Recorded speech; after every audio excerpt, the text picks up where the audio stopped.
अमृतानुभव हा ग्रंथ म्हणजे नेमकं काय आहे हा सिद्धानुवाद आहे. आणि मी ऐकलं होतं मोठ्या लोकांच्या मुखातून, सद्गुरू वैकुंठवासी वक्ते बाबा म्हणाले होते, जीवनमुक्त जो झालेला आहे त्यानं आपली जीवनमुक्ती खरी आहे की खोटी आहे हे त्या अमृतानुभवावरून तपासून घ्यावी. त्याच्यासाठी तो ग्रंथ आहे. म्हणजे आपल्याला प्राप्त झालेली जीवनमुक्ती ही खरीच जीवनमुक्ती आहे हे त्यावेळेस मानावं. जर ज्ञानोबरायांच्या अनुभवाशी आपला अनुभव जुळत असेल तर. जो मुक्त झालेला आहे देखे आपुलिया प्रतीती जगची मुक्त, त्याला संपूर्ण जगच कसं दिसलं पाहिजे, मुक्त दिसलं पाहिजे. म्हणून व्यवहारात जसा नियम आहे की आपण जसे असतो तसंच जग आपल्याला दिसतं. हा जर मुक्त आहे तर त्याला बद्ध कोणी दिसणारच नाही, त्याच्या दृष्टीने कोणीही बद्ध असणार नाही.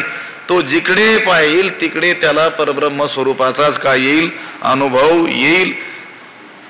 आणि विचार करूनही त्याला ते थाप परुणी जे अलीकडचं आणि पलीकडचं तीर कोणतं हे काहीही त्याला कळणार नाही. म्हणजे सर्वत्र त्याला ब्रह्मस्वरूपाचाच काय येईल, अनुभव येईल.